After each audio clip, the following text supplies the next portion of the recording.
All right. 3 seconds. You're good. All You're right. good. Yo, what is up, everybody? Welcome to episode 21 of the THPStrength podcast. Today, we are going to be having a pretty interesting episode. We are going to be addressing myths and misconceptions in the jump training world. Anything from recovery modalities all the way to stuff addressing like jump programs and how you should make a decision on what kind of training you should do. Yeah. And I was gonna say we had a really long conversation prior to this podcast actually occurring, and we didn't film any of that, or we didn't record any of that. So hopefully we'll give you guys a lot of why we feel the way we do about how you should be making decisions about what is real and what is not real in terms of this field. Because the reality is there's so much misinformation in this field. Like it's actually insane to me, the people that release content related to like dunking and jumping that have should not at all be given a platform to do that and or putting out tons of information. And honestly, no offense to the average dunker, but I think every dunker or almost every dunker out there has tried to sell like a jump program, and it's like even like guys that are like super genetically gifted and stuff like that probably don't work out. Like they try to sell jump programs, stuff like that. Well, not even like endorse. Let's take jump programs out of the equation. Making YouTube videos giving advice on how to jump higher. Like you said, there's just so much misinformation. Like I would say like 90% of the information out there is like wrong when it comes to how to jump higher. Like if you Google right now how to jump higher, like you're probably gonna come across misinformation like straight off the bat. I bet you the first thing that comes up is misinformation. If we typed in how to jump higher into Google, like I now I'm curious, like how to jump higher. What's the first thing that comes up? How to jump. That's not it. Okay, how to jump higher in only 5 minutes by Pygmy. This guy, I've looked at his videos before. He he just releases videos he thinks would do really well. He does like breakdancing and I think gymnastics, like knows how to flip, like how-to videos on that. Total dude has no business talking about the topic probably, but I mean he doesn't really care. I don't know, he probably is never going to listen to this, but yeah, I mean he's like, oh, here's something interesting you can do. And the video is like swing your arms, push through the balls of your feet, squat down. One of the first articles that pops up is WikiHow how to jump higher, and one of the things is how to practice single leg jumps, and it's a dude going off vert with one leg. It says to visualize, swing your arms down, bend down, and jump up. Yeah, work on your flexibility, such as touching your toes. I mean, yeah, maybe 4 exercises to help you jump higher. Active, very well fit. How to improve your vertical. Men's health, the 2 moves that will help you jump higher. Stack. 5 keys to jumping higher. I'm curious to watch this one. This is Stack's like really popular with football guys. If you click on this, so I mean, some of this is not terrible. Get strong, get explosive, get lean, improve technique. Not fine. Or I mean, those are not bad. Sorry. Oh wow, the loading phase of a vertical jump should look very similar to a Romanian deadlift. I would say that's probably somewhat wrong. The knees and ankles are slightly bent. The chest is forward. So it basically is telling you to jump like CJ with a straight leg. I don't know if I'd do that, but I mean, it's not terrible. This is not a terrible art. It was probably the best one I've seen by Stack. Joe Dries. Let's see who Joe Dries. John Dries. Who's John Dries?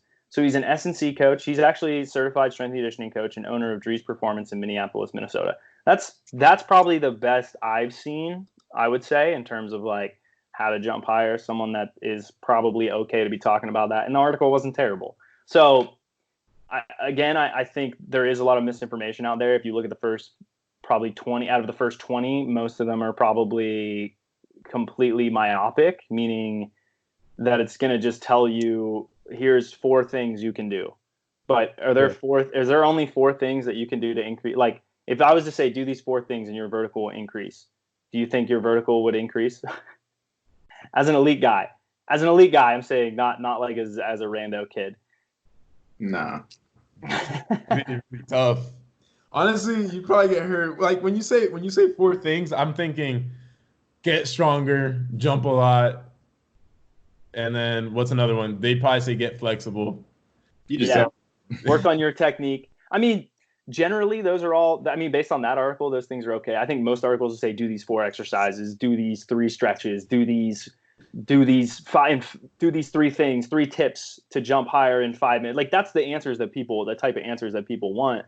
The reality is that the real answer is this. Okay, improve your motor learning, improve your strength, improve your speed, improve your coordination, which again, I guess that's kind of motor learning, improve your flexibility, improve your endurance. But inside of those, there's 17 things. Improve your relative strength, improve your max strength, improve that at a certain time of the year in specific lifts at certain times of the year. Improve your ability to be elastic. Okay, we'll do that in certain plyometrics in certain ways at certain times of the years. Get better at sprinting, but do that a very specific way with certain sets and reps. And those reps and sets will change throughout the year. Do endurance training again. throughout this whole thing, don't get hurt. And also don't get hurt the entire time. And it's like, oh, wait a minute. So it's not just these 4 exercises and these general, like, it's like, yeah, get more explosive and get strong, but do that the best possible way while also trying to jump a lot and get better at your technical dunks. And like, it's like, oh, just trying to do this for me, get stronger and also jump a lot. Good luck. Oh, and sorry, under the caveat of don't get hurt. Yeah. How many people can do that? How many coaches do you know that can get people stronger while simultaneously having them have a lot of jump volume and not get hurt? Nobody. Nobody? I don't think anyone. Every single dunker I've ever talked to has run into tendinopathy. Every freaking dunker. Like I'm talking everyone 100%, guys, 100%. Everybody I've ever talked to in the professional dunking world. Shout out. Look, no shade throwing at Guy. Guy, I remember me and CJ. CJ knows this. Like he's always said, like he never had knee pain and stuff like that. I was in Australia. He was rubbing his knee. I know he was hurting. He was rubbing it, and that way people with tendinopathy rubbing it. Like, you might have just made a lot of people sad telling them we all have knee pain. Everybody, every single person. Yes. If they're saying they don't got knee pain, they're lying. Everybody, your favorite dunker has gotten knee pain, ladies and gentlemen. But guys, we're not dead in the water. There's hope. We know how to manage. Yes. We talked about this beforehand. I think it's all about, you're never likely, if your goal is to be a pro dunker, you're probably going to run into knee pain in some capacity at some point along the way. However, usually that's a tendon issue. I would say 88 to 90% of the time it's going to be tendinopathy. Fortunately, we know how to manage tendinopathy, and it's never a thing where you see in research, tendinopathy is not just something that goes away. It's a pathology. It's like a disease. You have a diseased tendon, and the disease doesn't go away. You have it. Sorry. That's what happens when you use something too much that's not really meant to be doing that. So that's fine. We can manage that pain. You're always going to be managing that pain. You can change your tendon's capacity. You can change the load that you have in training, and that'll climb up over time, and you can be totally pain-free. But you're probably never going to get to a point in your life where a pro dunker, in my opinion, is never going to get to the point in their life where they can jump as much as they want every single day. I don't think that exists. I don't think that's a thing. What do you guys? And I know there's going to be a lot of people that are like going to be like, they're going to disagree with you, or they're going to be angry about that. Like they don't want to accept that fact. And there might be people out there that can like jump a lot and shit like that without pain. I would bet my left nut that they don't jump high compared to a pro dunker. I would bet my left nut that they don't jump high. I'm talking, if you jump in 40 inches, you're not jumping high compared to a pro dunker. We're talking people with the high 40s like elite ass. I would argue I don't know anyone that has a 40-inch vert that can jump and like endlessly every day. They might get away with 10 to 15 jump, but they're still going to get pain like at some point. I mean, I don't know.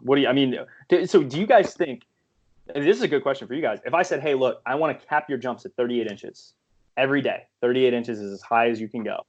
I mean, that would basically be what for you guys? Like you probably get here to the rim, maybe like mid forearm to the rim for you guys or something like that. All my dunks on 9 feet. If you saw my latest video. Yeah, so I would argue you were higher than 38, CJ, on a lot of those jumps, bro. Okay, maybe not a lot of them, but I think some of them you were definitely higher than 38. Okay. So in general though, if I said cap that, right, or even let's say 36. So 36 for you guys would probably be like here on the rim, right, something like that. Yeah. So if you're saying getting your wrist, sorry for the listeners, getting your wrist to the rim, how often do you think you could do that performance, and how many times? If you were to do it every day, how many jumps do you think you could do it every day?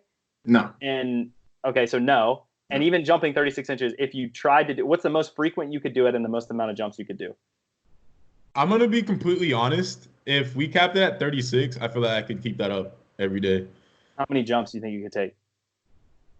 Cause I'm thinking about when I played basketball.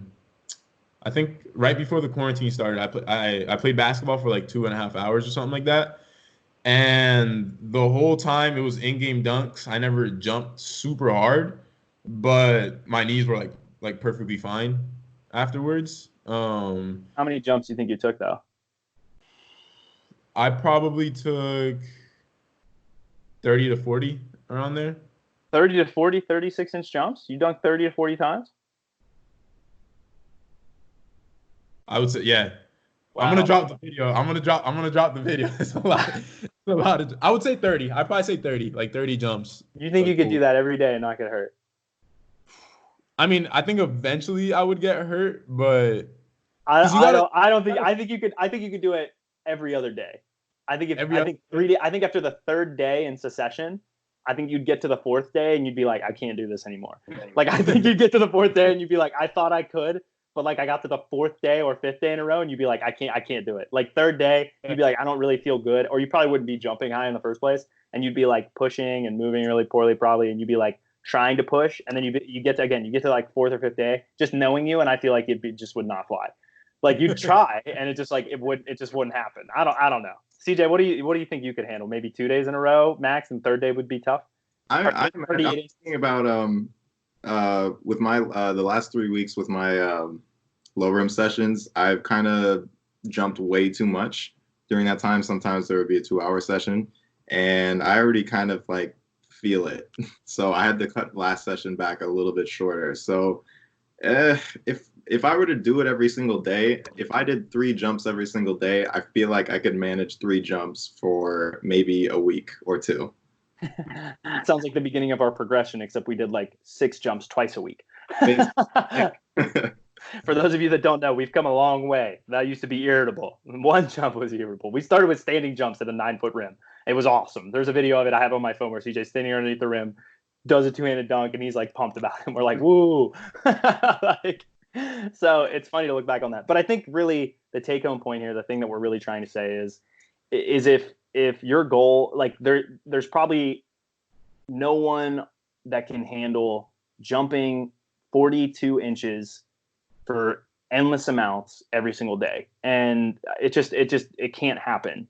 So I'm not going to say any more than that. I'm going to leave it there. But if you're hearing that, I would be very skeptical. I will say there's outliers. There is outliers genetically that make it close. But I think even those outliers eventually make someone with a 40-inch vert, because there are guys I would say with like a 40-inch vert that can handle it every day at the moment, but make those same people do it for a year straight. Make them do 50 jumps every single day at 40 inches for a year straight. Like, there's no way. I don't think they could do it for 4 months. The person that comes to mind though when I was thinking outlier was a young Jordan Kilgannon. Yeah, but even Jordan, I feel like Jordan still had periodization. He ebbed and flowed on the volumes that he did, right? Yeah, and he built up to it and stuff like that. But I mean, he was still able to handle it for years, like jumping really. I mean, maybe not every single day, but he was jumping extremely frequently. But you talk to Jordan now, Jordan's like he's had like really bad knee pain in the past. You know what I mean? He's learned to manage it, but he definitely developed knee pain. You know? Yeah, and I think there's a lot to be said about that. Like Jordan is really one of the freakiest outliers, and people try to do what he did and they can't. I think Jordan will say, he's like, well, I'm not the freakiest athlete. Well, yeah, you might not be the freakiest athlete, but you're freaky in the sense that you can jump more than anyone else and not get hurt. Like maybe that's really where you're freakier than anyone else. Like your resiliency is maybe what makes you freakier. You can respond long term because of the volumes you're able to accumulate over time. Like I could never do that. I mean, I'm not. I say this all the time. I'm really not. I'm like a good athlete, but I'm really not that freaky. I don't really know how to describe it. Like if we put you in a 100-meter dash against me, I'm probably going to win against most elite dunkers, I would argue. Jonathan Clark is going to annihilate me by like 50 meters, but he would annihilate me. There's no question about it. But like most, I would say the majority though, I would beat. I'm comfortable. I think Dan and I, if we were to go at it based on what Dan's told me, I think he might beat me to 20 and then like moving down the track. Really fast is Daniel Cabella. Cabella would probably destroy me because he is an outlier to the max. Justin Darlington probably would be. He was telling me about him. I think that was his main event was 100 meters. Like, so he's a sprinter though. He was a track and field. Oh yeah, the guys that were tracking like sprinters, I'm not going to beat them. No way. Like the guys that are purely dunkers and have never really sprinted before, I think I would beat them. The people that have a strong background in track, they're going to beat me. I am pretty certain. I'm pretty confident in that. So yeah, I think moving on. I'm curious what CJ's thinking right now. CJ, well, I'm thinking about my sprint training, and I'm really curious when I will start getting up to higher meters with sprinting. I've been doing 30 for so long now. I want to start working on longer things because I feel like I've really built up to it. Yeah, you did have some tempo work in there that is going to be bleeding into longer sprints. And how was that? How'd you like that? I do not want to do it today because you have me doing up to 300 meters today. You said you wanted to run longer. He just said he wanted. Did he not just say he wanted to run longer? Yeah. This is like more endurance stuff. I have to keep up a certain. Well, if it was 100 meters, it would be more fun. 200 meters, then 250, then 300, and I have to do it under a certain amount of time. That was very difficult. Plus, I'm outside. There's wind. I have a hill that I have to go up. Oh. Did you do the workout already? No, I'm not looking forward to it. CJ texted me yesterday, and he's like, "Hey, is there a reason for doing this?" So real quick to answer that question. You have to think about it from a physiological point of view or a biological point of view. What enzymes are you trying to get adapt? What tendon properties are you getting to adapt? What substrate usage are you trying to manipulate? Long term, how does this play into the plan? Okay, and if you were to look at it from those lenses, you're building in a lot of general endurance right now because we will increase the specificity of elastic work in the future. So we're just trying to get in a lot of elastic context because tendons respond to crosslinks, respond to that type of load effectively. We see that maybe it's only in the first 10 minutes of it. Either way, the musculotendinous unit, the muscle's connected to the tendon. We're getting the muscle to adapt. We're getting the crosslinks. We're getting the cross bridging to potentially become more efficient. We're changing your coordination, and we're maybe having more efficient running or higher running economy, which means when you go back to sprints, we can get more volume in the sprints in because you've built up to that in a relatively specific way. Potentially jumping, we're going to see adaptations to the Achilles likely, and specifically the gastroc and soleus.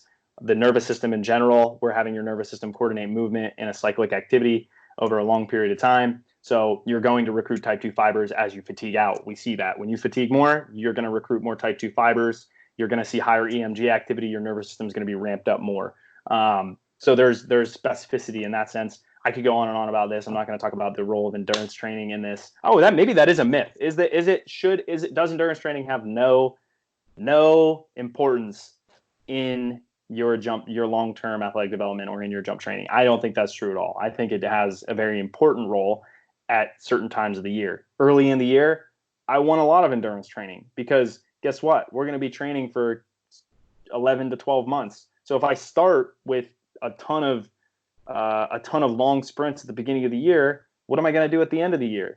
There's no progression there. There's no progression and there's no variability. It's just training monotony. Training monotony is equally as bad as overtraining. You'll get worse with training monotony, and that's why I have a lot of variability. That's why I pull out sprint days certain times of the year and I put them back in at certain times of the year. That's why I like having a lot of extensive tempo and intensive tempo. The problem, a lot of people don't like to see what that does to their vertical because in the short term, it usually doesn't help.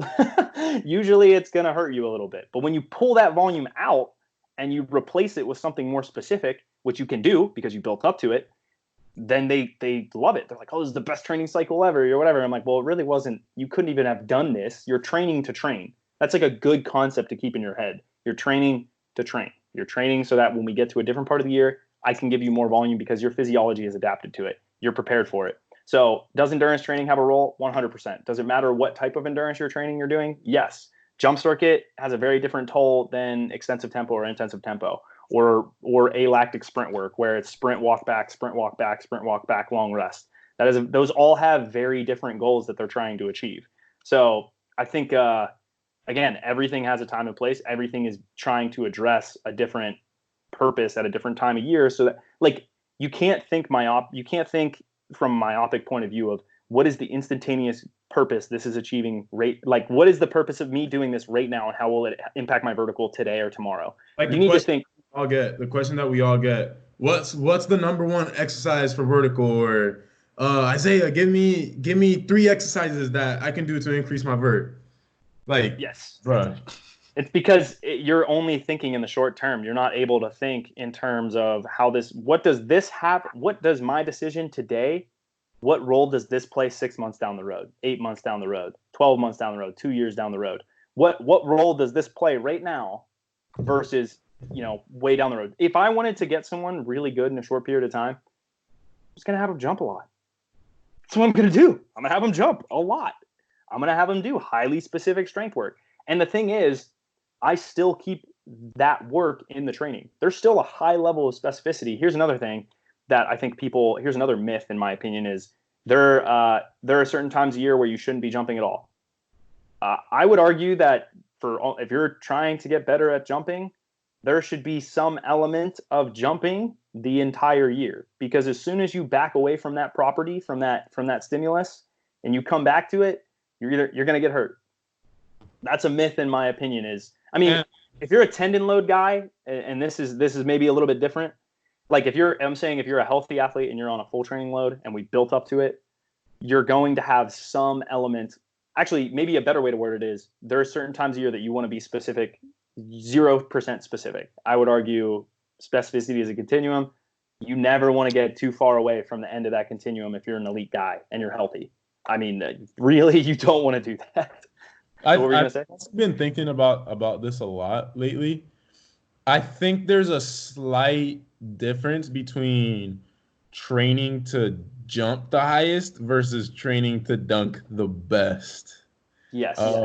Specifically because dunking has such a strong skill component in being good, and I think almost to be an elite like pro dunker, you almost have to take away from your jump training a little bit to be able to maintain the skill portion of it, because you're gonna have to be practicing a bit more. You're gonna have to be jumping a lot more. Because like, would you agree that doing the 15 jump purely from a jumping high standpoint and staying healthy, that sticking to the 15 jump limit during your sessions is good, right? So if you're just saying purely from a health point of view, maybe not, I wouldn't say performance. From a health point of view, yeah, if your only goal is to stay healthy and you stick to that 15 jumps, you're probably gonna never have issues like your entire life, assuming that you're not doing a lot of high plyo volume around it. But compare that to someone that, say, is able to hit a windmill, but they want to hit it between the legs. You can't. There's almost no way. Are you going to be able to hit it between the legs? I did. The difference between my windmill and between the legs, I think it took me, it was October, November, December. It was like 3.5 months around there, right? To be able to hit it in 3.5 months, are you going to be able to do that jumping 15 times per week? No. Yeah. Not even close. And I tell people this sometimes. I will say, like, some people ask me, oh, well, where do I put my jump days on top of the training? Like, we program in the jump days. But here's the caveat. This is what I tell people all the time. If your knees don't hurt, I prefer you to jump more. That is what I tell people. Because people like CJ, people like Isaiah, people like Brody Stevens, they all have impulse issues. So one, I know they're not going to do that. Second off, I know that higher specificity is going to likely get them better long term, right? The best jumpers in the world have jumped probably more than anyone else in their given event, whatever they're trying to do. So I want people, even young kids, I want people to build in as much jump volume as they can. The problem is that I'm not there on site with you every single day overseeing your training. So I'm going to give you this general recommendation of, you're going to say, hey, can I jump today? I'm going to look at the week. I'm going to see what's coming after it. And if it's Thursday and you jump on Friday, no, I don't want you to jump. Jump on Friday.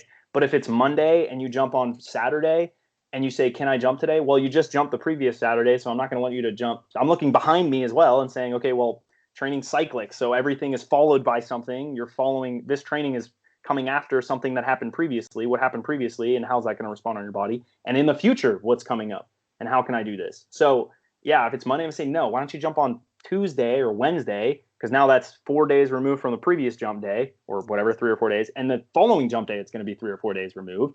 And well, what are you doing on Wednesday? Well, if you're going to jump, I need to take out these elements because you're going to be doing this on Thursday and Friday. And if you want to jump on Saturday, I don't want you doing a lot of squats and stuff like that because I understand tendon load. Because I'm looking at the bucket and I'm looking how filled up it is or empty it is, and I'm seeing how much I want to add to that bucket or unload that bucket. So it all comes back to this principle of load management and understanding load management and having a better concept of what types of loads have what types of costs. Every tendon is different too. If it's an Achilles versus a patella, I have to consider what sorts of Achilles loads you have and what types of patella loads you have. If it's patellofemoral pain, I need to understand what types of loads did you have earlier in the week? What are you going to have later in the week? What's the detraining and retraining timelines? What's the rest and recovery timelines? How soon do your pain levels drop back off? Like, people always ask me, how long is it going to take to get better? It depends on you. It depends on your body. It depends on you. I don't know. Boy, how is your tendon responding? We had a guy, Eddie Turner, who's like talking to us. He's like, oh, it's this and this and this. And I'm like, okay, well, that means we can do this, this, and this. And he's like, well, what about this? I'm like, well, if you have pain here, here, and here on these, then I can't move you forward. So, you're not ready. You haven't met the proficiencies. So yeah, maybe another myth we could say is the jump every day one. I think it comes back to this myth of you can't do that forever. You can't maintain jumping every day forever. And I think maybe another myth is that there is one size fits all, or one answer, or one lift is going to do it, or even one relatively similar program for every single month is going to do the same thing. That's just not true. I think the reality is that variety is so important for long-term athletic development. You need variety, and you need a lot of variety. And you need a lot of variety at the right time. Yeah, talk about variety. How much has variety changed your adaptation long-term? Honestly, talk about elite athletes. Honestly, variety, I would say it's probably like the most important thing I've done, or at least the thing that's given me the most value training with you. Just because I know every time like the workouts are switched up, it's like it almost feels like I'm injected with more bounce or something like that. Like after a month, just because like it's stuff your body's not used to. It's different stimulus that you're adapting to. So, and that's gonna make you even better. And the fact that there's so many different ways in that which you can add variety. Like I think before training with you, I was doing basically the same 4 lifts like the entire time that I was lifting, right? It was deadlifts, squats, like power cleans, and then like some kind of calf raise like movement, and then add in maybe a couple exercises here and there, but like it was basically the same thing, the same rep ranges. With the training, there's so many different variables that you can apply.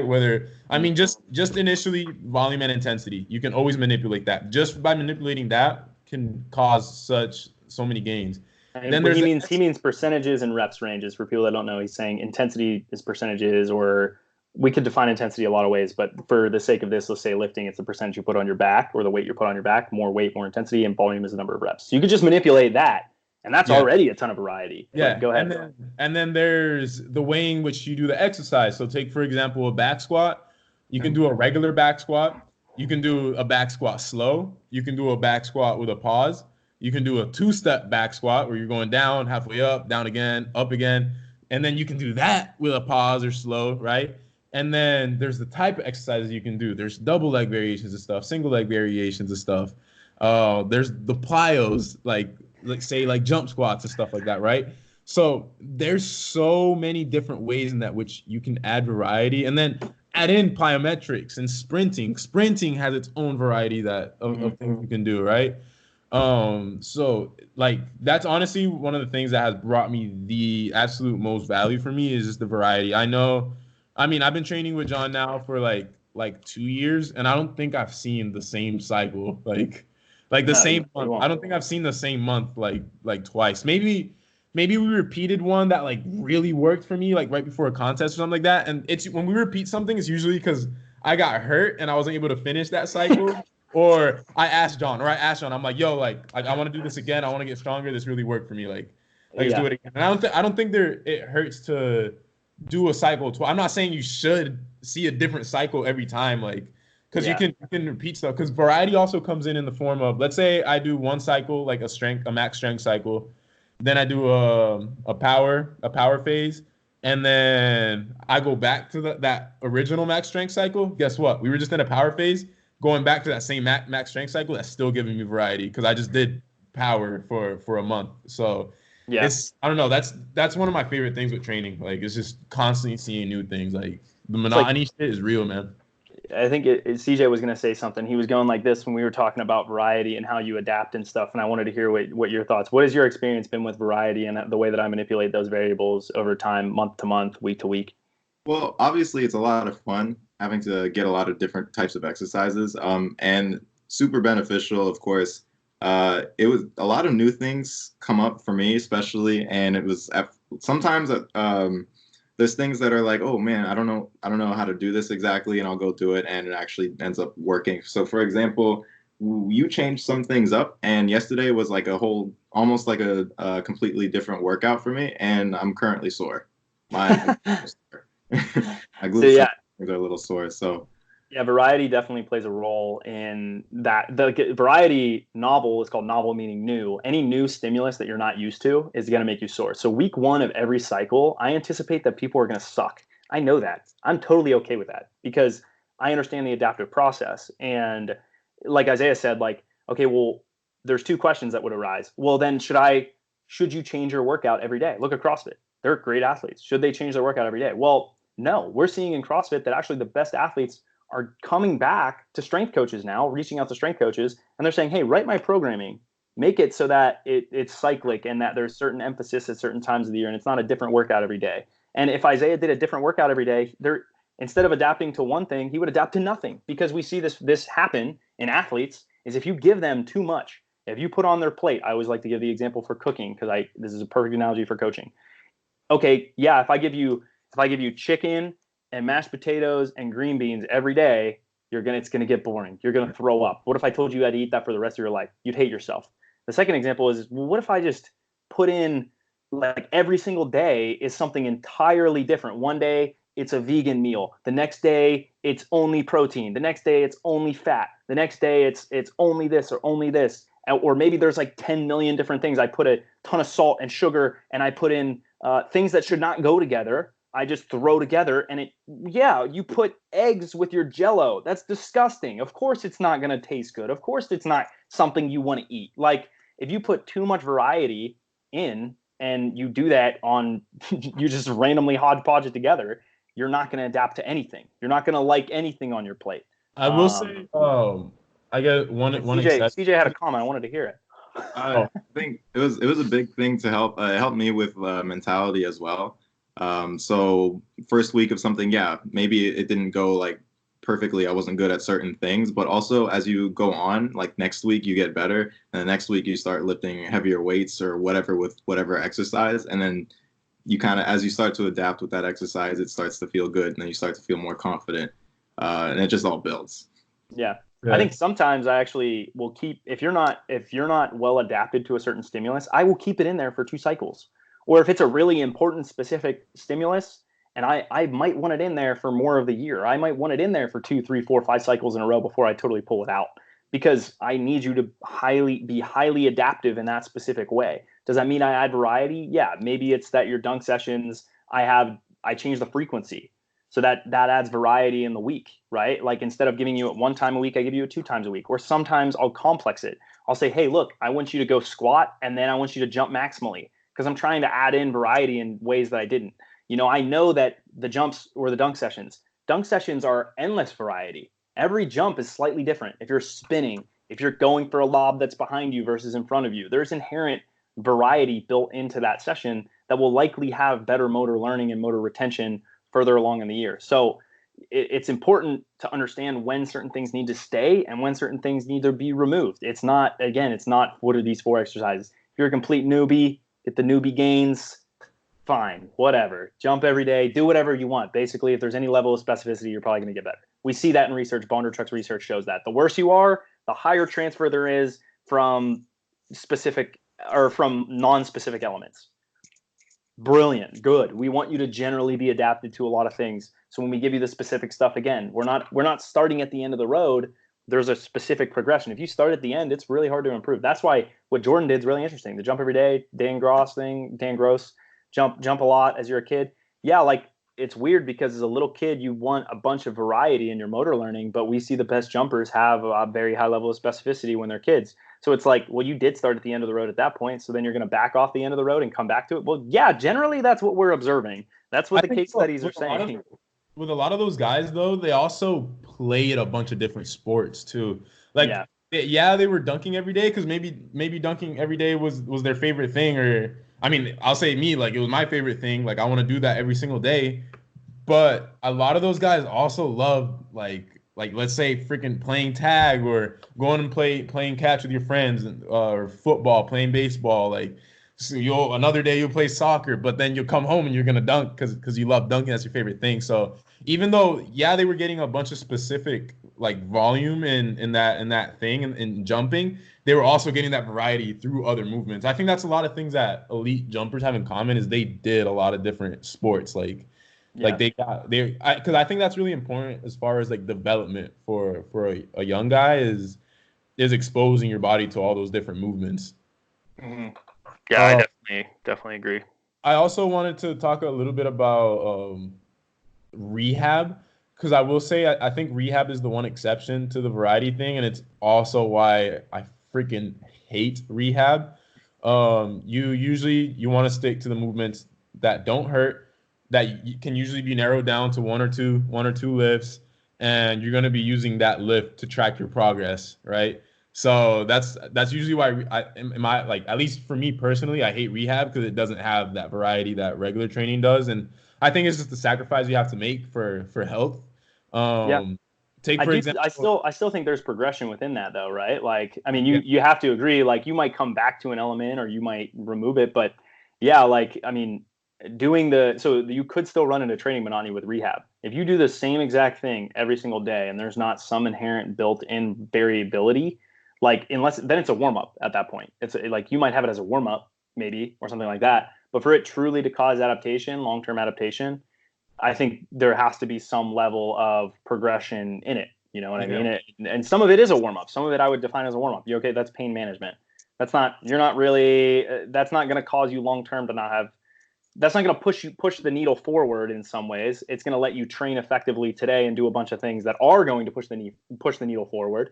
But today, I mean, the purpose of that specific thing is a warm up so that you can do the things that will help you train further along, right? But go ahead, Isaiah. I'm sorry to interrupt.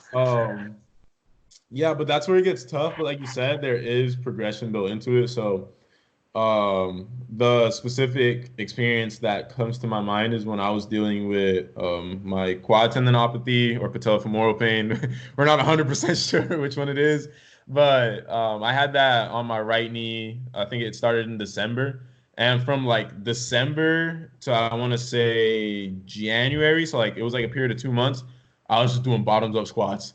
And it was dope at first. Like the bottoms up squats were fun at first, but it got to the point. I mean, I see CJ smiling, nodding his head, like, because he was there. He was actually there for like almost all my sessions where I was doing bottoms up squats. And it got to the point where I got strong as shit with them. I was pushing weight, but like it got to the point where it wasn't making me sore. I was bored as hell like during the workout because I was just tired of it. I was tired of doing bottoms up squats. Like, and I mean, I didn't want to do that. Like, Isaiah knows I didn't want to do that. It was what we had to do. Yeah, but come February, it got to the point where I could start doing regular squats, and it started with just the bar. I think right before I got hurt in Australia, I had built up doing 135, and now I'm basically back to regular training. I'm doing front squats and like cleans and stuff like that.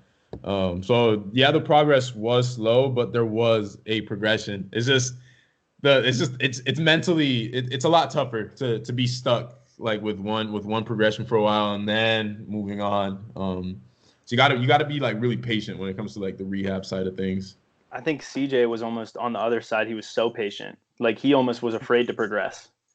I don't know. Yeah. No, that's true. I mean, another part of it too was it was kind of scary for me to move on to, let's say, doing squats, because I did leg press for my quadricep for who knows how long. Felt like 6 months. I hated it.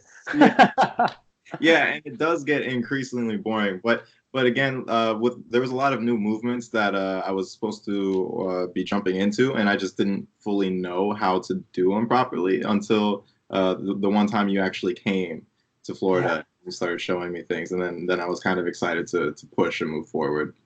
I think that was like a big breakthrough for you because it built confidence. And I always would tell Isaiah this. I'm like, dude, please get in the gym with CJ and help him. Please get in the gym with CJ and help him. Please get in the gym with CJ and help him. Show him how to do these things. He trusts you. And Isaiah would be like, oh yeah, well, yeah, okay, yeah. And then like a year later, finally he's doing it. And I'm like, you guys live 25 minutes. You could go to the same gym. Okay, even if he's over here and he's over here and the gym's in the middle, you both drive there at the same time and you do the freaking workout together. I don't know why it's that hard. You're two of the best dunkers in the world. You live 50 minutes apart and you don't train together. That's stupid. That's stupid. People move across the country to achieve that. We're like 20 minutes. We're like 20 minutes from each other. It's just so stupid. You could carpool from one place to the next and go to the gym and carpool back and drive 20 minutes. Like, to me, I'm just like mind blown. I'm like, why? Why don't they train? Dan and I live 2 hours away and he might come up here and train with me every other day or like every weekend or something. Or like, it's just like, what? Like Austin Eli lives 40 minutes away and we have dunk sessions once a week. Yeah.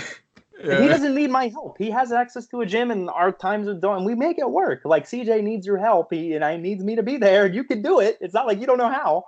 Oh, like, no. Man, honestly, it's fun. Like it's a lot more fun when you're with somebody too. Like, yeah. Like I like when we sprint together and stuff like that. Like that's.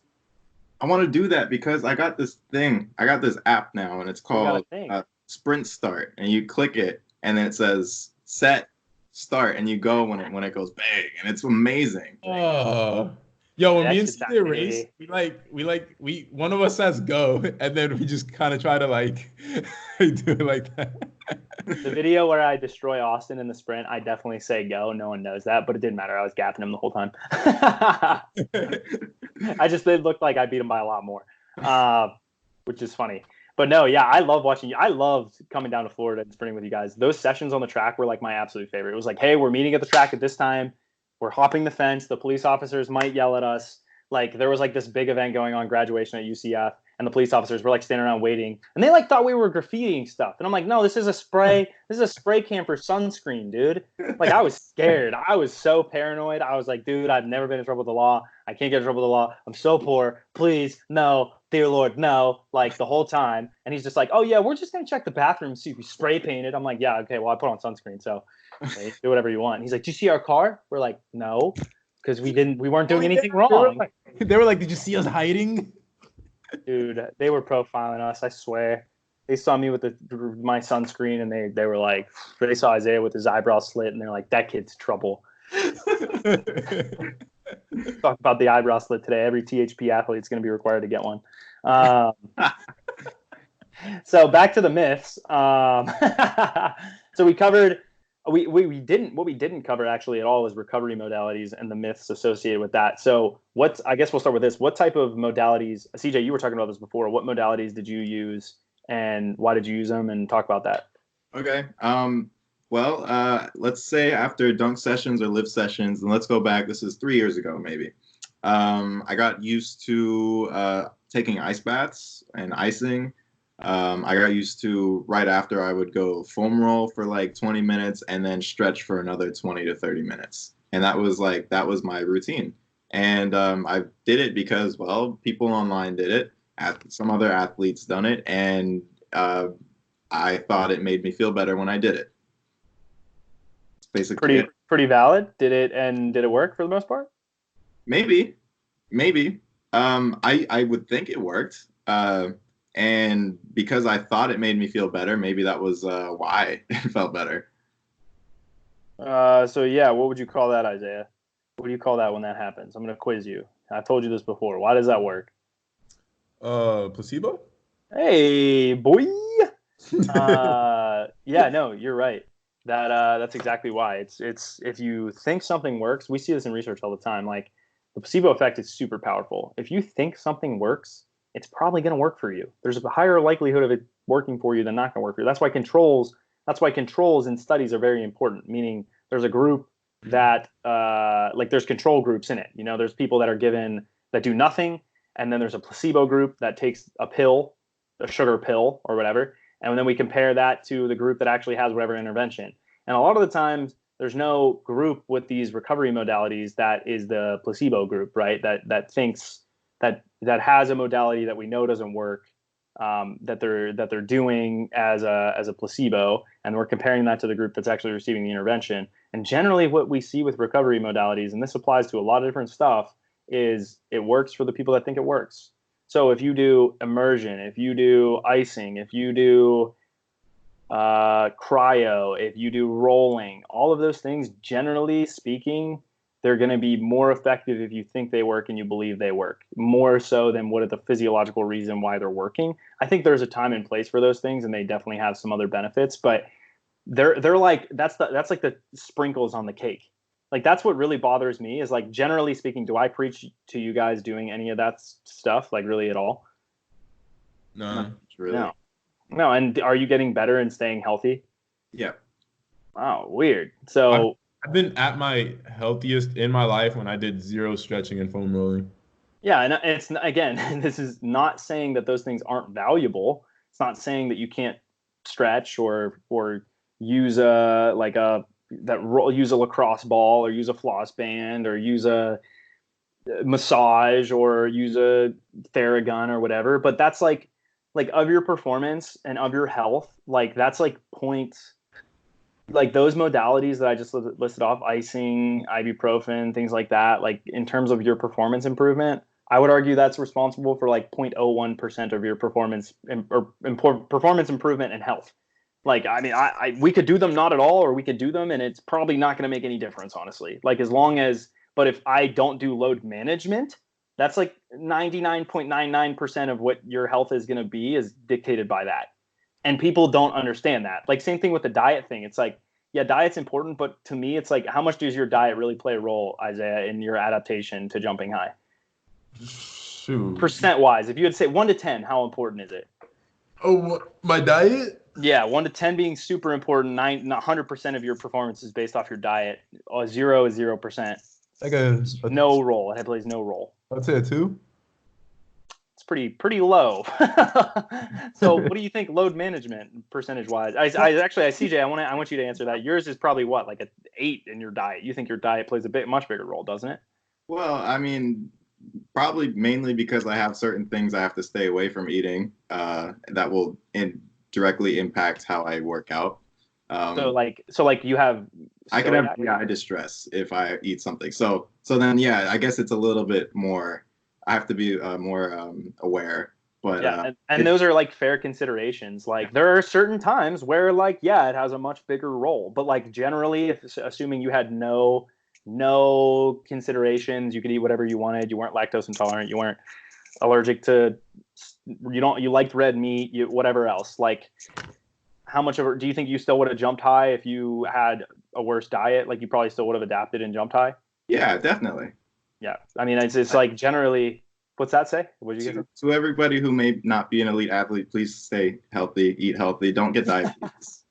Yeah, there are other reasons why you should eat healthy. We're not saying that. What we're really saying, though, is that it's not the myth of you need to eat perfectly to perform better and stay lean.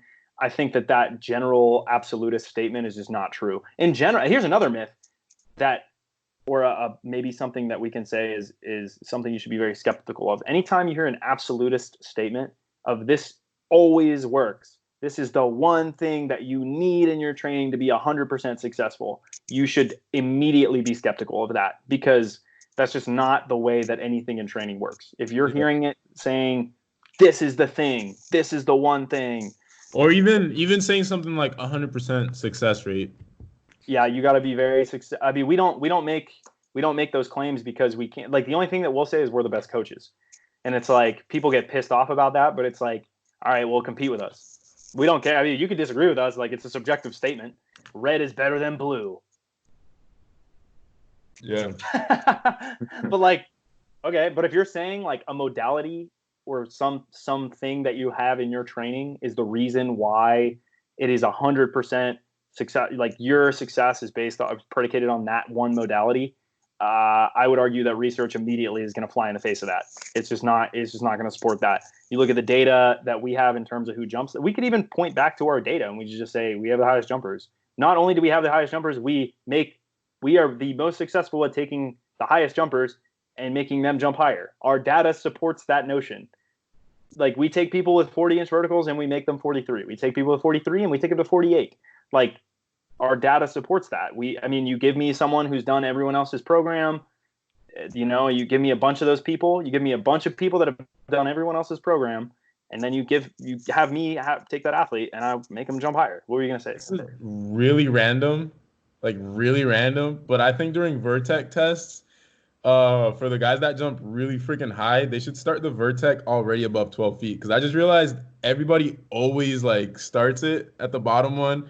They clear it and they have a really good jump, and then they waste like hella time setting it up, and then the adrenaline goes down and all that stuff. And Jake Clark says he won't test vertical anymore on the Vertec because he doesn't think it's valid. He doesn't care anymore. I think he's low-key salty because he feels as though he jumped the highest and it wasn't measured appropriately, and he's probably justified in that, which is why I make the argument for 3D motion analysis. Shout out Billy Dunkademics. I know you're the one. I know whoever you are disliking every video that I post.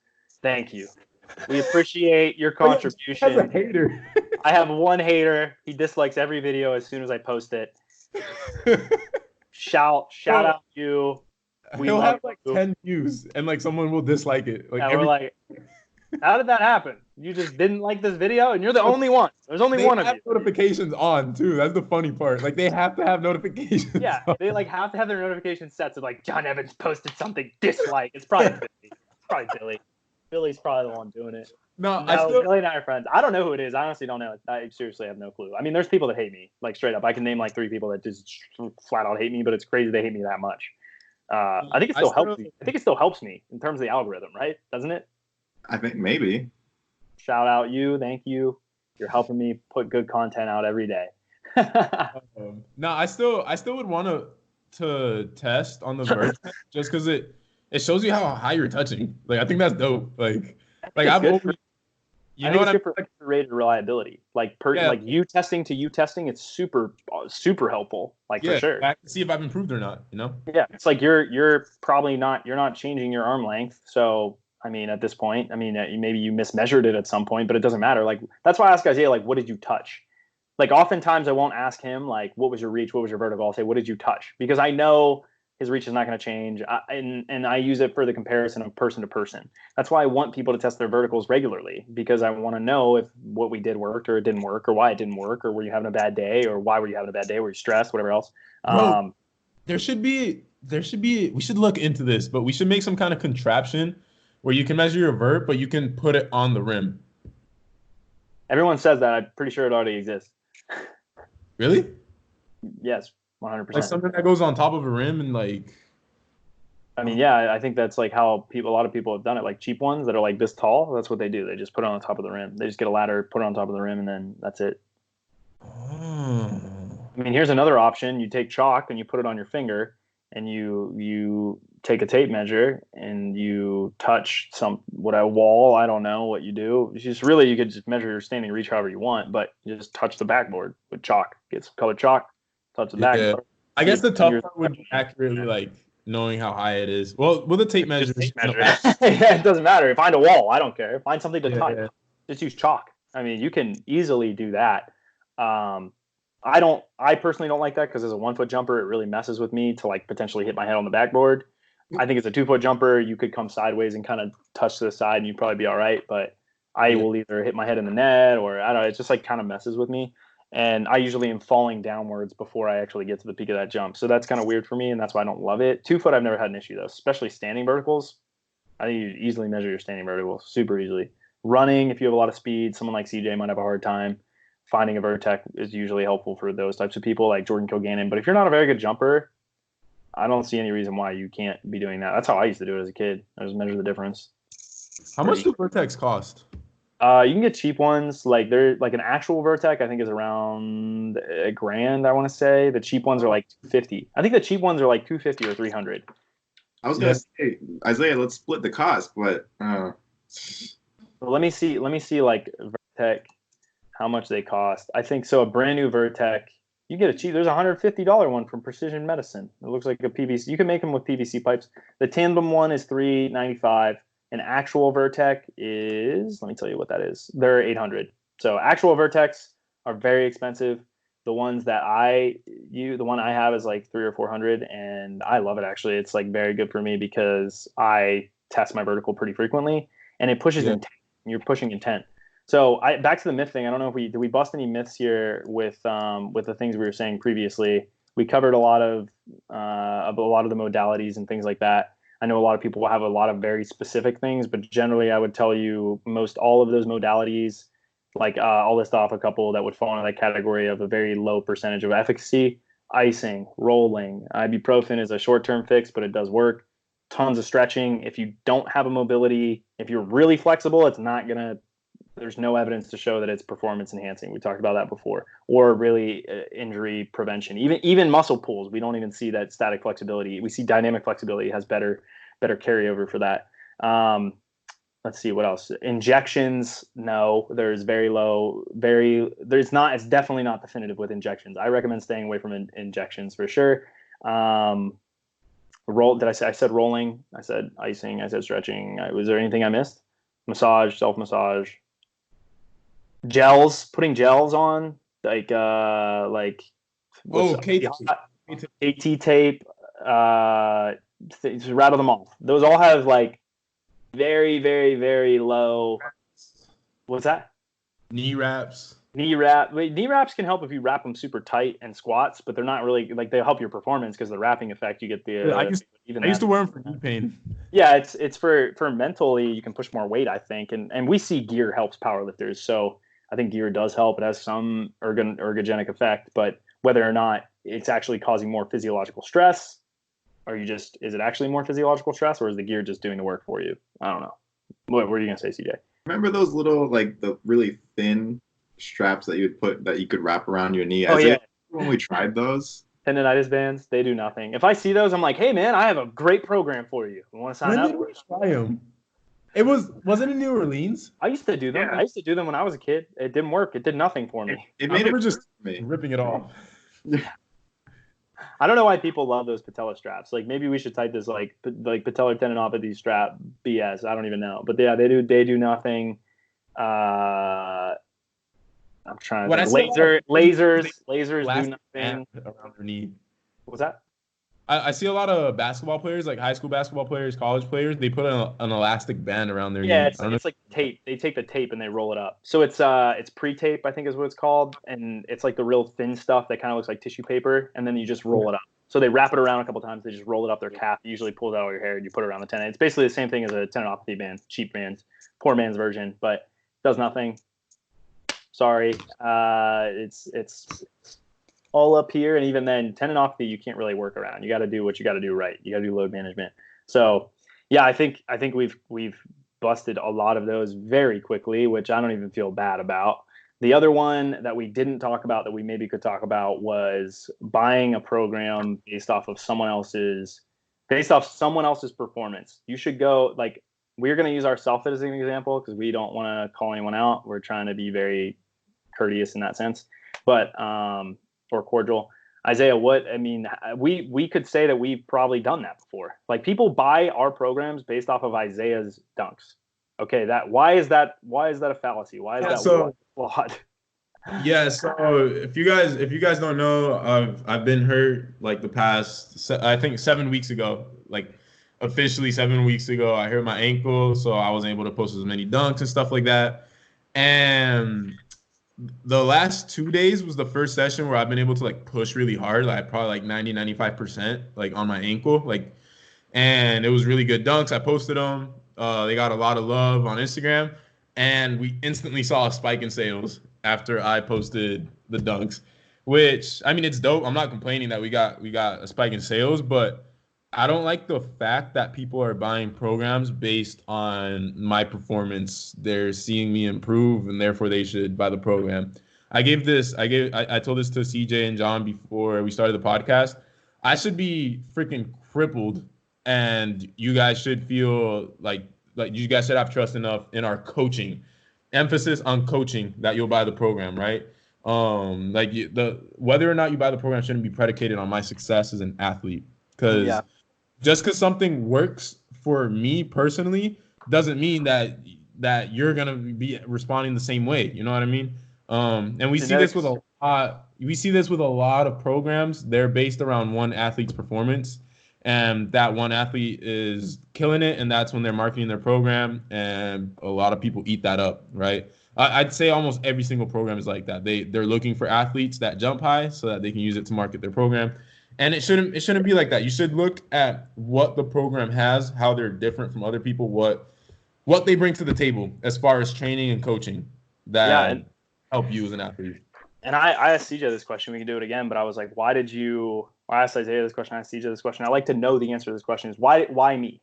Why did you pick me? What was it about me that you gravitated towards and that makes you still to this day work with me? Why, maybe that's a better question for CJ. Maybe not. We know initially he told me, hey, I picked you because you listened to me and you were willing, and you were the first coach that reached out to me and was willing to listen to me and work with me, which I was really surprised about. But the second thing I would say is why do you continue to trust me with your training? What's one of the reasons that you continue to make that decision? I guess simply it's just the quality and results. Are you being paid to say that? No. I wish. I wish. Hopefully you'll get paid to say it because you'll be winning contests. But then you're getting paid because I'm doing my job and you're winning. That's why you're getting paid to say it. But Isaiah, what about you? What's the reason why you continue to work with me, despite me being pretty mean and kind of rude to you sometimes?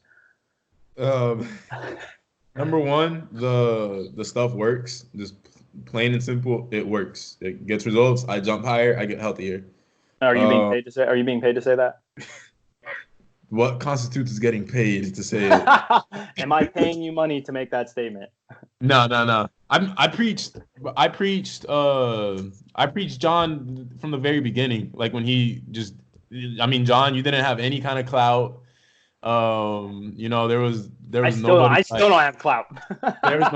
There's nobody like paying you to do this or anything like that. You literally just reached out and said you could help me out. You could get my knees healthy, and I put trust in you, and it worked. You know what I mean? And then I told everybody else that it worked. I wasn't benefiting. The only benefit I was getting was my knees were getting healthy. That was it. I didn't have to tell people that your shit worked, and it was like that for the first 6 months. I told people that you were the man, because you guys got to understand. I went through all the struggles of looking for jump programs and trying my own thing, training myself, and I struggled for 3-4 years, and then I found John, and within 6 weeks I was jumping pain free, right? So just plain and simply, it works. You get the results, right? Yeah, and I think I was gonna say. Well, go ahead. Finish what you were gonna say. I was thinking about an illustration. Yeah, and then my last thing, the quality of it, man. You get an app, you have all your workouts on there, you put in how much you did, it keeps track for you.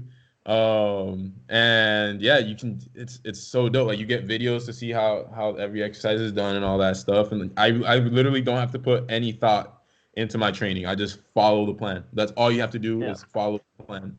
And that's it. Every other program that you see out there, it's what's the term you use? It's a cookie cutter program. It's cookie cutter. It's one size fits all. Everybody gets. So you get a program, and it's not even usually, a lot of times, not even like an app or anything like that. It's just a plan, right? And there's some people out there that you can input how much weight you did and stuff like that, but it's the same thing. You literally just get one thing and that's it. For this, it's customized. We were just talking about the variety and all that stuff. It changes every single week. We're in communication, And it's just mentally, it helps so much because like I know, first of all, the trust. I know I can put my training in your hands and I don't have to think about it. Second, it's customized. If I say something's hurting, we adjust it. If I say something's working, keep going with it. Like, I feel like the trust thing is like it's really, that is really important. I think a lot of people, they trust people based off of their performances versus based off of an objective reason why they should be doing that. Like your question, you shouldn't be doing someone's program, or you shouldn't be looking at someone's program and saying, wow, look how good their program made them. You should be saying, wow, look how much better they could have been had they trained smarter. That's where my mind goes. It's not wow, look how good what they were doing made them. Where my mind goes is, wow, they're incredible already at what they're doing. How could they be better? What could they be doing to make them even better further along? And I think that's what pushes along the development of elite athletes and pushes along the development of elite dunkers. Like I'm always wondering, CJ, what can we do next? What can we do better to make you a better athlete, right? I'm not saying you can't pull value from those other people, but maybe when you hear it, you're like, hold up, he did all these things and they completely it flies in the face of everything we know about training, and they were still an incredible athlete. Like Usain Bolt's a great example. Usain Bolt's weight room was trash. It was garbage. He's the fastest guy ever. Like, if you do what he does, are you going to be the fastest guy ever? Well, we see people in his camp with pretty good genetics and they're not running faster than him. Like, then we go to Christian Coleman, and Christian Coleman's running faster than everyone else in the world. And it's like, okay, well, what is his camp doing? Like, well, should we just do what he's doing? It's like, well, all the people in his camp aren't really performing well. So it's like when you're kind of assessing the validity of someone's program, you need to look at every population in that is doing that training, and you need to say, okay, how is the group as a whole, every population down the line, how are they all performing? If you go to the best sprint coaches in the world and you go to Raina Ryder and you're looking at the performance of all those athletes, you might be tempted to say, well, okay, well, they're not winning right now. They're not getting gold medals or whatever else. They're getting silvers and bronze and whatever else. So obviously their training isn't the best. But then you look at the group as a whole and you look at their performances when they came in and their performances when they left. To me, I'm like, yo, that right there is working. Whatever they're doing is incredibly effective, assuming that they're not using drugs or anything else. And that's where, again, we want our success to be based off of the improvement of athletes, not just one athlete, but every single athlete that walks through the door or, decides to sign up for coaching and work with us and gets a WhatsApp and reaches out to us.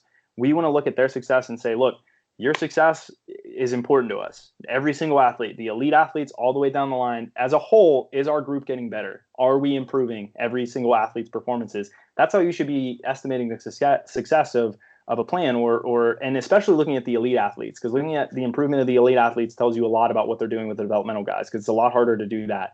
It's easy to get a beginner to improve. I'm not going to lie. It's pretty easy. That's why I say, Isaiah in a lot of ways is better than me at that, because he kind of is able to simplify.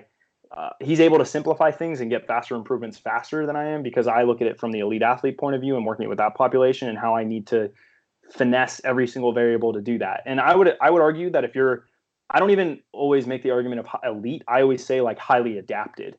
Like highly adapted for me is maybe a better way to describe that. If you can take get a highly adapted athlete to improve. That's hard. Getting to improve, bro. A kid DM'd me.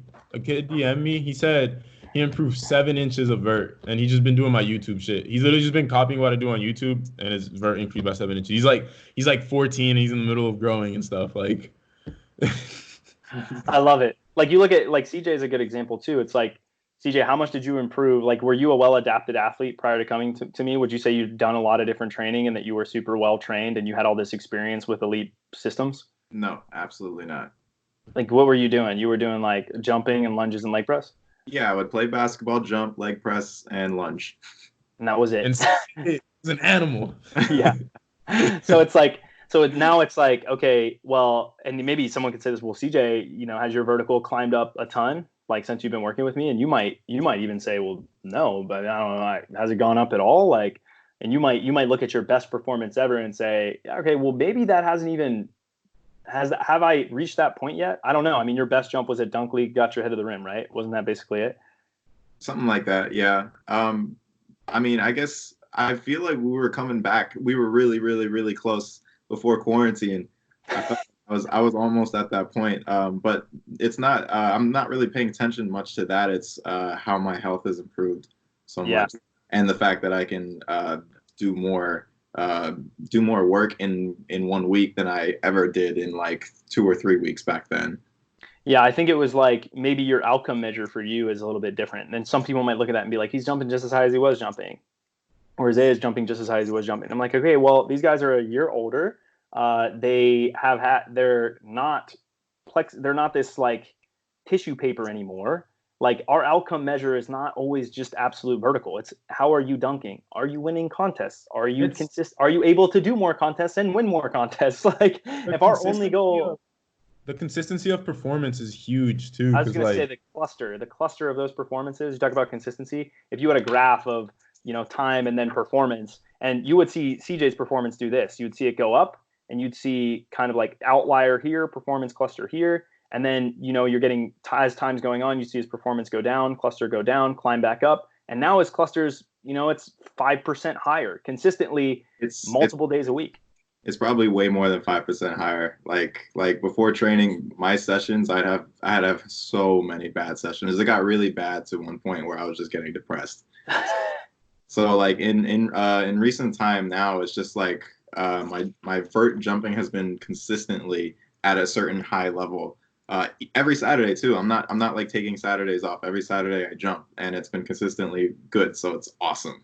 Yeah, so it's like you look at the data points on the graph and you're like, yeah, we had like in that time graph, we had a lot less data points as a whole. Now it's like, hey, we have a lot more data points and they're all a tight cluster that are significantly higher outside of this one outlier. And it's like when you start doing that, when you start seeing those clusters, that's like a storm brewing, man. It's like, oh man, if ever you just get one day where everything climbs up, now the outlier is going to jump up higher than it's ever been.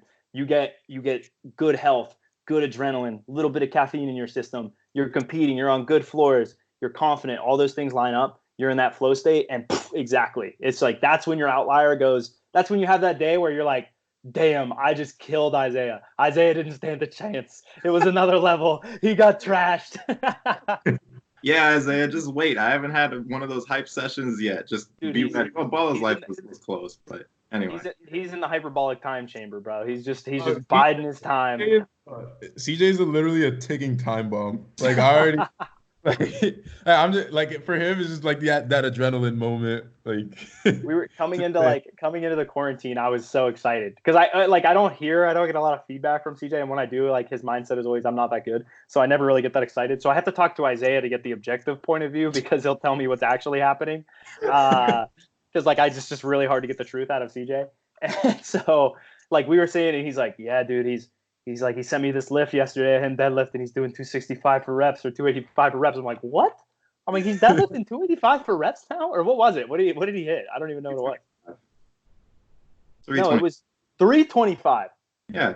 I think you said 225 for a second. I lied. It was 325, which is like more than my deadlift. And I was like, and then Isaiah texts me. He's like, hey, dude, did you see this? I'm like, no. He's like, he sends me this video of you deadlifting. I'm like, where did this come from? I'm like, he didn't tell me he was deadlifting 325 for reps. And there's like a video of you squatting something like half squatting with like your different stance and a low bar squat. When you sent me that, I thought you had shown John, and then I text John. I was like, "Yo, have you seen CJ? Like he's strong as shit." So, and he's like, "What?" I've always I was wondering if you guys like ever communicate a lot because I feel like John, you kind of figure things out somehow, some way, and I'm like, how does he know this? Yeah, I have to find out through other people because like CJ's gotten better at this, but he's notoriously bad at texting. He's gotten way better as we've gotten in better touch and we get to know each other better. He gets back sooner, and we play a lot more Gran Turismo, which probably helps. But yeah, like CJ's got his wheel behind him. I didn't notice it. I can't see it in my frame for some reason. But yeah, no, I think in general, like you look at the cluster, you look at all those things. That's another way to look at improvement. Like if you look at someone's cluster of performances and you're seeing they have a really tight cluster and they're improving, unless you're on drugs. If you're on drugs, on steroids, you'll typically see the performance just increase linearly, and it'll have big jumps for the elite guys. It's kind of how you can tell. Especially like Olympics, you look at doping years. That's a big way you can tell. You look at the doping years, every Olympic cycle, it's a doping year. It's the Olympic cycle. Like I bet you in 2020, you're not going to see the best marks in the world.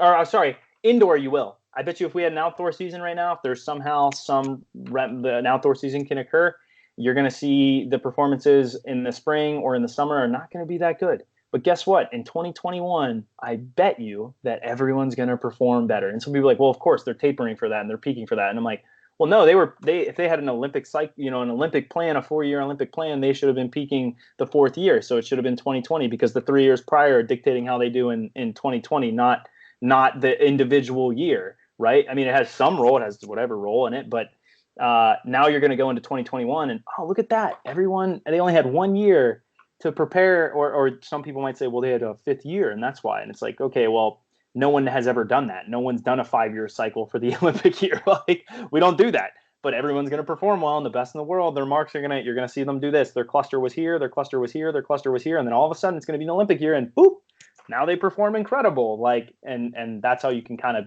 pinpoint who's doping and not doping and things like that in track. So, or one way that you can see is look at their progression. But yeah, generally, I think we should cut it off there. Did you guys have anything else that you wanted to talk about or anything we missed on this? All right. I think we're good. Isaiah, sign us off, bro. All right, guys. Thank you for tuning in again. If you're on iTunes, give us a 5-star rating. Leave a review. Let us know how this podcast has helped you in your jump journey. And if you want to check out our training, go to THPStrength.com. Read the frequently asked questions page.